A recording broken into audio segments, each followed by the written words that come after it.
अस्सलाम वालेकुम रहमतुल्लाहि व बरकातहू। जनाब आज दोस्तों की फरमाइश से माशाल्लाह नागरा बीतल माशाल्लाह बकरी लियांदी है और बहुत ही खूबसूरत माशाल्लाह क्वालिटी की चीज़ ने। और जनाब एक गब्बन बकरी है माशाल्लाह, बिल्कुल तोता फेस है और वाइट अख दे विच है। और जनाब पंजाब की सब तो महंगी तरीन माशाल्लाह ब्रीड है शुमार होंदी है। और माशाल्लाह कन्ना दे लापर भी चेक कर सकते, चंगे लंबे कन और चौड़ाई दे विच कन इन पे खूबसूरत माशाल्लाह चीज़ ने। और झालर भी माशाल्लाह चेक कर सकते हैं, चंगी झालर दे विच है।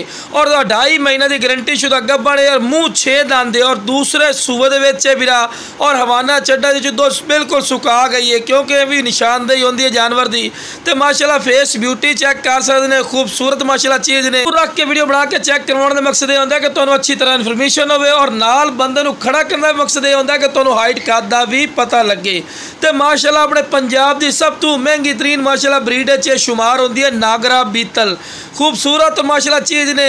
अगर ये नाल दी बस 4 तो 5 महीने की पार्टी लवन जाओ तो कम से कम 25,000 20,000 तो घट नहीं मिलती। लेकिन इंशाल्लाह गब्बन बकरी इंशाल्लाह थोड़ी सोच तो भी बिरा कम राइट दे देवांगे। तो खूबसूरती माशाल्लाह चेक कर सकते हैं, चंगी लंबी वे लंबी गर्दन दे विच इन्हें दोंबे को बिल्कुल तीर वाली कर सीधी और बिल्कुल बराबर दा थल्ला माशाल्लाह। तो पैर बराबर ने क्योंकि तुहानू वीडियो बना के चेक करवानी है। तो रैट की गल की जाए तो कोई ज़्यादा रैट नहीं लवांगे। अगर ये नाल दी मंडी चले जाओ या किसी अयाली को पूछो तो 55-60,000 रुपये तो घट नहीं मिलनी गब्बन बकरी। लेकिन साडा की राइट हो सी इंशाल्लाह थोड़ी सोच तो बिरा कम राइट हो सी जेड़ा बिरा काल पहली कर सी इंशाल्लाह फायदे जरासी और फायदे का सौदा ही नहीं। और इंशाल्लाह तुहानू इतने रेट कम दे विच देवांगे कि थोड़ा इंशाल्लाह दिल खुश हो सी और तुसी खुद ही आख सको फौजी भाई बिल्कुल मकूल और जायद मुनासिब राइट है।